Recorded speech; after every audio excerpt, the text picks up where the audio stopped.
मेरे पाँव के छालों ने चलत चलत चलत चलत आता ना चलनी की गोड़ में पूरा पड़ गई। अब पूरावे पूछता हमारा से कि बस्ती कितनी दूर बसाली दिल में बसने वालों ने।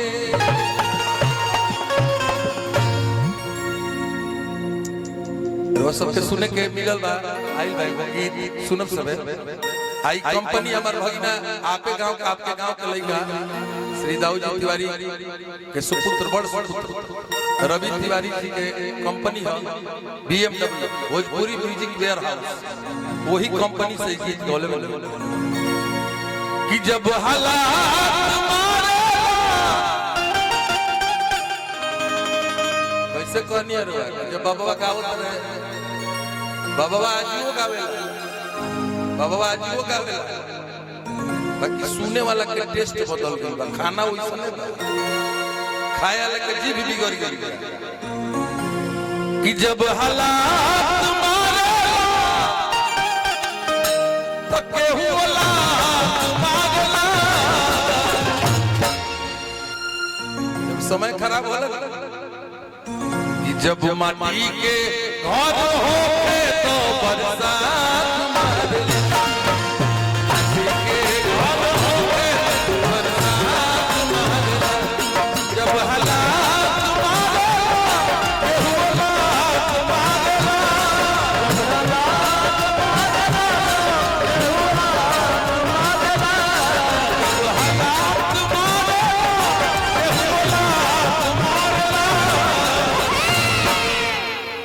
गलती ना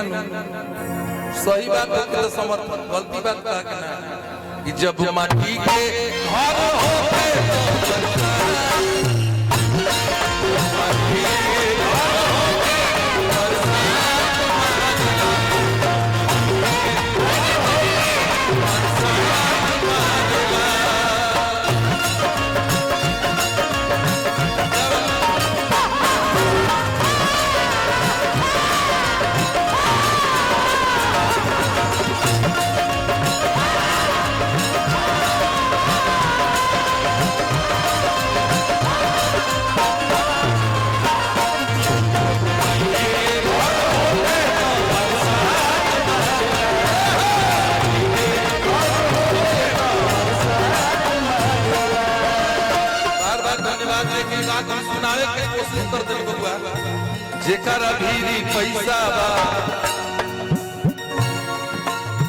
जेकरा भीरी पैसा बा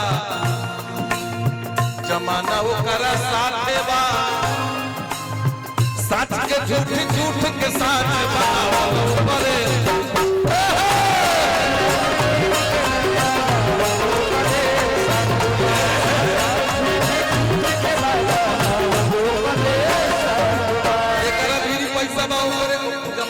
ईमानदारी से कहते हैं अगर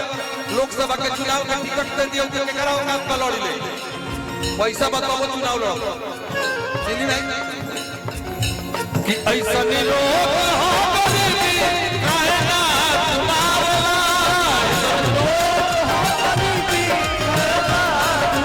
ऐसा नहीं लोग हो गरीबी काहे ना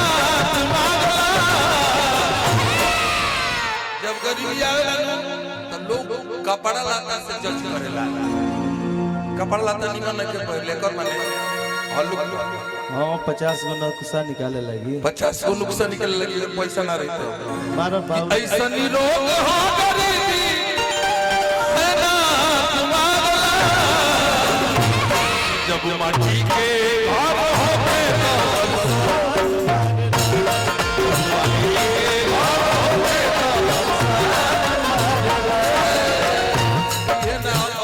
बजाओ जा कोहे के सब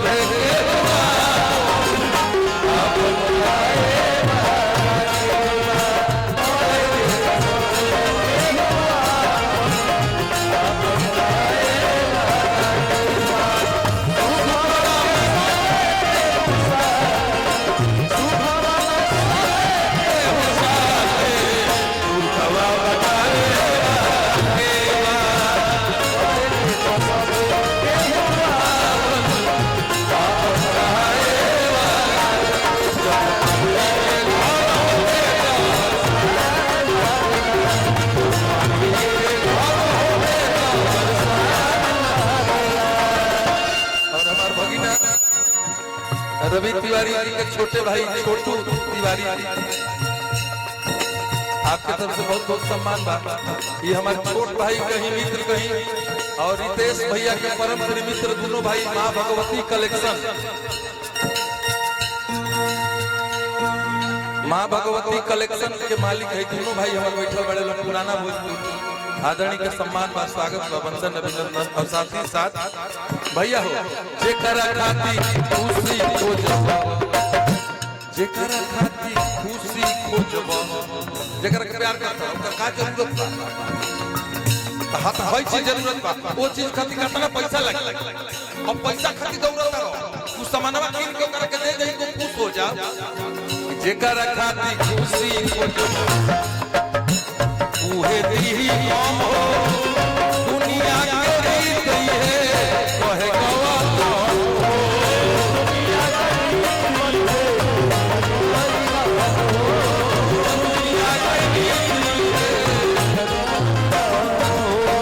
जेकरा खाती खुशी खोजब उहे दी काम हो, दुनिया के रीत है कहे गवा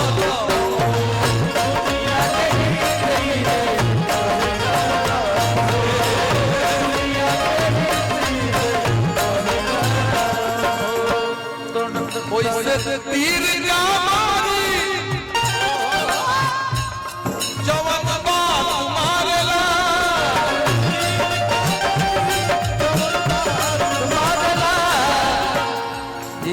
बहुत बड़ी आशीर्वाद हमारे के श्री दाऊद जी तिवारी आदरणीय के जीजा जी के तरफ से बहुत बहुत सम्मान बा, स्वागत बा, बार बार चरण वंदन बा। ऐसा तीर का मारी ओइसे तीर का मारी जवन बात मारेला, ओइसे भाला लाठी लौ तीर गोली का मारी जवन बात मारी का है। खाली द्रौपदी अतने कहले रही कि आनहर के लइका त आनहरे अतने बात कहले आधा लाइन आनहर के लइका आनहर महाभारत हो गई। सही बात। भगवान कैसे कहले कुछ दिन पहले भैया बड़ा निक लगा त नहीं आए, अब बाउर लागे लगे ओइ तरह कुल करब आ लास्ट में होई कि नाही उत्तर प्रदेश के ठीक लागत कि ओइसे तीर का मारी कि जवन बात मारला, कि जब माटी के भाग होके तो बरसा